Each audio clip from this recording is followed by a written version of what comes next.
At the Groningen gas field, the natural gas produced is freed from undesirable constituents such as sand and liquids. After this, the gas is dried. The drying is necessary to avoid condensation of the heavier hydrocarbons during transport through the pipeline network. In the drying process, use is made of the cooling which occurs when the gas expands from wellhead pressure, here about 200 bar to 74 bar. Despite the drying, it's apparently still possible for a certain amount of condensation to take place in the transport pipelines.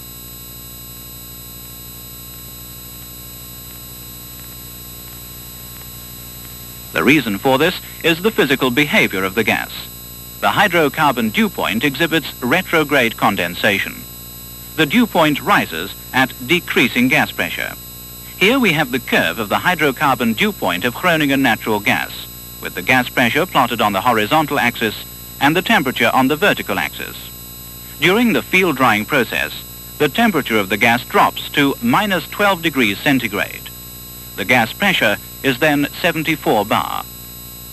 Despite this, condensation can still occur at locations in the pipeline network where the prevailing pressure is between 20 and 40 bar, namely when the ground temperature drops in winter. Gasunie have undertaken an extensive investigation with a view to ascertaining at what points in the transport system condensate is likely to form. This is the beginning of the pipeline network. The dried gas comes in at a pressure of 66 bar.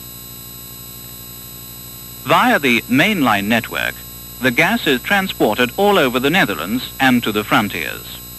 Pressures in this network range from 66 to 45 bar.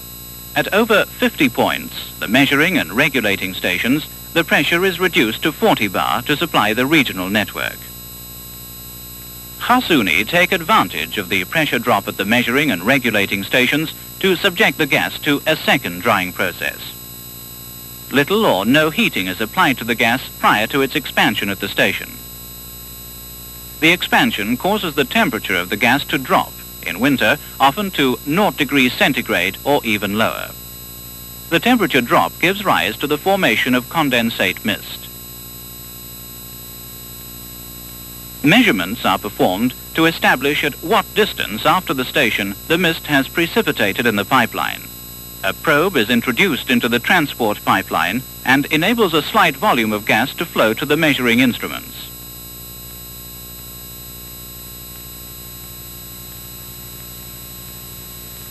Such measurements have been carried out at increasing distances from the station, up to the point where the gas no longer contained any mist. The investigation has shown that the distance over which the mist precipitates downstream of the station ranges from 200 to 500 meters, depending on the pipeline diameter and the gas velocity. A liquid receiver installed in the pipeline at that point enables all the condensate formed to be collected. What happens downstream of the station can be seen from the course of the condensation curve. Expansion to 40 bar causes the gas temperature to drop. This in turn gives rise to condensate in the form of a mist.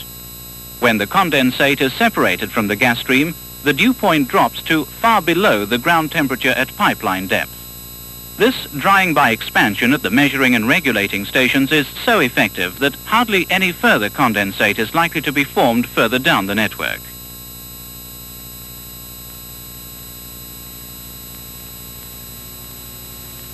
At low gas velocity, the condensate flows like a brook along the bottom of the pipe. This is stratified flow. When the gas velocity increases, wave flow occurs. At even higher gas velocities, the liquid begins to atomize. Ultimately, annular flow develops when the liquid flows as a film along the whole of the inner wall of the pipe. In 40 bar lines, this annular flow occurs at gas velocities in excess of 5 meters per second.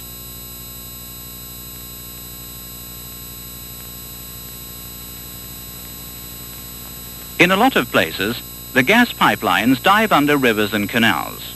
At low gas velocity, liquid can accumulate in these crossings. In autumn, when the gas offtake rises, the gas velocities increase, creating conditions likely to give rise to liquid being blown out of these crossings in slugs. At gas velocities in excess of about 4 meters per second, the condensate flows through the crossing without any difficulty. Liquid is also likely to accumulate upstream of dike crossings and can then be carried along by the gas when its velocity increases.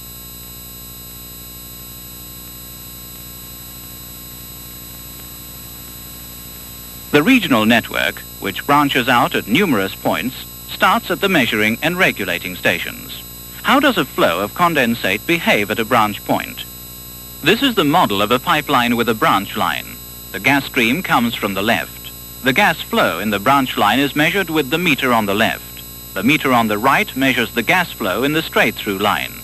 At this moment, the gas stream divides into two equal parts. It now appears that all of the liquid passes into the branch line. Next, we lower the gas flow entering the branch line to 30%. All of the liquid still continues to flow into the branch line. It's not until a small part of the gas stream passes into the branch line that liquid flows straight through. In most cases, the liquid flow does not divide at a branch point, but either goes straight on or into the branch. Hence, the liquid flow shows a distinct route preference. In this particular model, the branch line is of smaller diameter than the straight line. If the gas stream divides into two equal parts, the liquid flow will in this case also take the branch line. When the gas stream through the branch line is reduced, all the liquid will at a given moment go straight on. Route preference also occurs with complete annular flow. In view of the route preference mentioned, it follows that any condensate formed at the beginning of a regional pipeline network will generally flow to a single terminal branch of this network. It's possible to calculate to what offtake points the condensate is likely to be carried, where appropriate measures can then be taken. A special case of route preference occurs with large double underwater crossings. Each leg of the crossing carries 50% of the gas stream. Route preference causes the liquid to flow to the reserve leg, where it accumulates.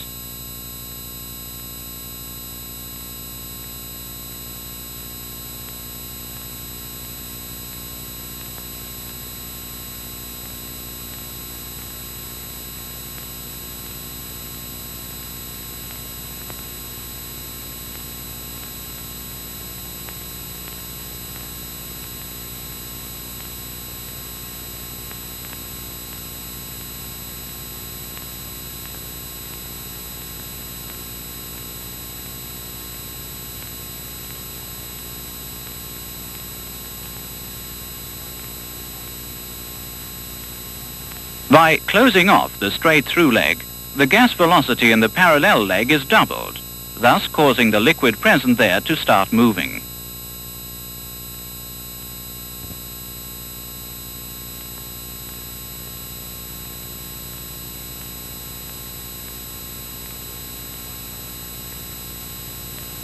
This is the pipeline situation at the inlet side of a gas delivery station.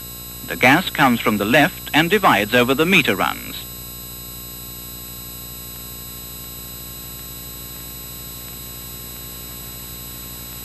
It appears that the liquid carried along accumulates at the last meter run.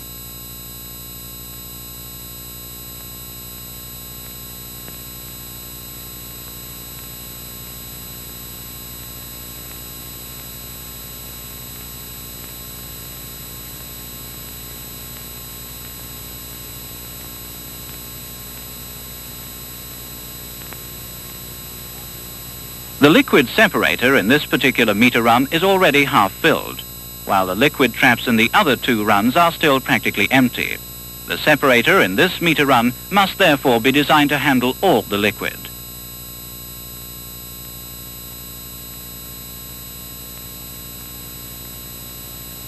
A simple device to catch liquid in gas pipelines is the siphon trap, an opening in the bottom of the pipeline in which the condensate collects. The siphon trap functions effectively as long as the liquid flows along the bottom of the pipe. As soon as annular flow occurs, the catching efficiency rapidly deteriorates.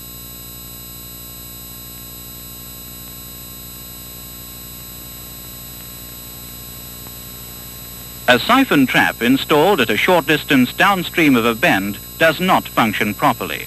Having passed through the bend, the gas flow is highly turbulent, and consequently, the liquid at that point does not flow along the bottom of the pipe. For this reason, a siphon trap must be installed at some distance from the bend, at a point where the gas flow has calmed down again.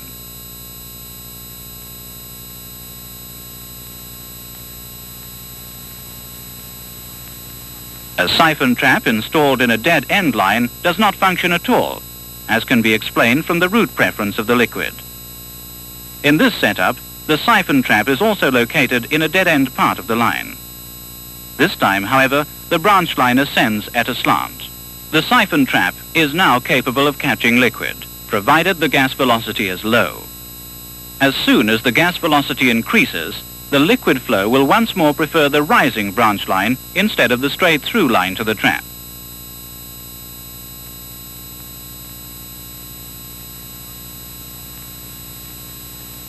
The Haas Uni laboratory has tested the catching efficiency of a pipeline siphon trap as a function of the gas velocity under practical operating conditions. These measurements reveal that in 40-bar lines, the efficiency of a siphon trap is adequate as long as the gas velocity remains below 5 meters per second. At gas velocities in excess of 5 meters per second, the efficiency drops off rapidly. To remove condensate also at high velocities, Haas Uni have developed a liquid separator of their own. Its operation is based on locally lowering the gas velocity, causing the annular flow in the line in the widened part to be converted into flow along the bottom of the pipe. The widened line portion must be so long that the gas stream entering at high velocity will have steadied down by the time it comes to the point where the liquid is separated from the gas stream.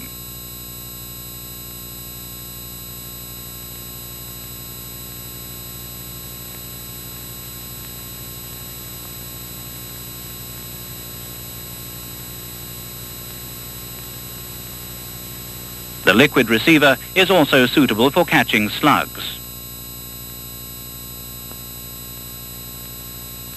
The blow-by is only slight.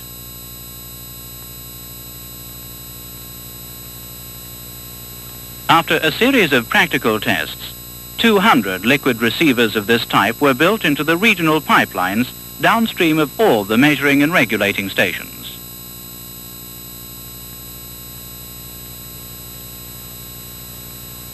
Gas delivery stations are protected against condensate trouble by a liquid trap downstream of the measuring and regulating station and by a separator upstream of the delivery station.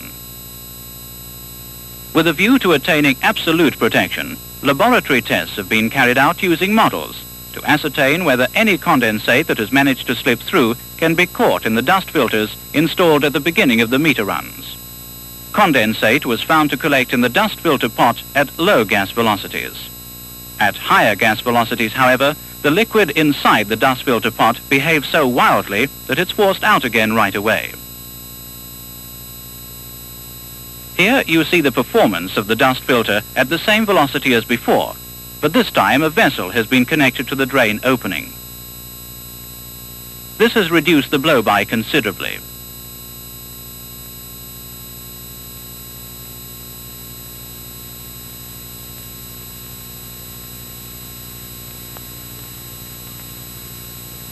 Clearly, therefore, a dust filter equipped with a vessel can serve as a liquid receiver.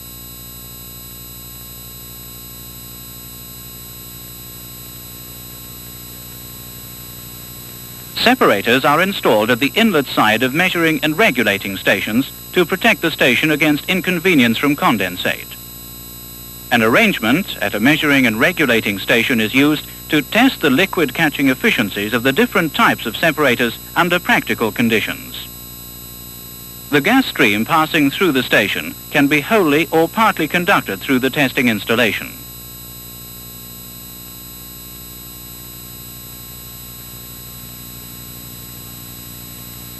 During a given period of time, liquid is injected into the gas stream flowing towards the separator. The blow-by of the separator is collected and measured. Apart from measuring, the efficiency efforts are also made to improve the performance. In the laboratory, the operation of standard separators is simulated with the aid of a model. A pitot tube is used to measure the gas velocities in the cyclone space.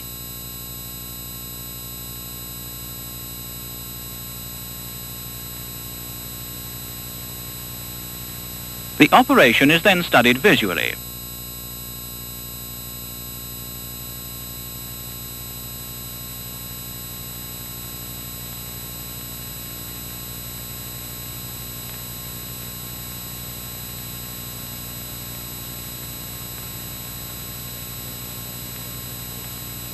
These investigations reveal whether the performance can be improved.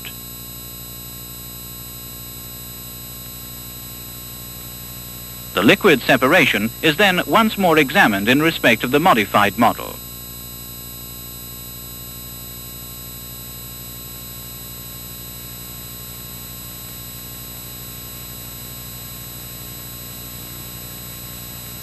Modifications which have proved valuable in the model are examined under practical operating conditions.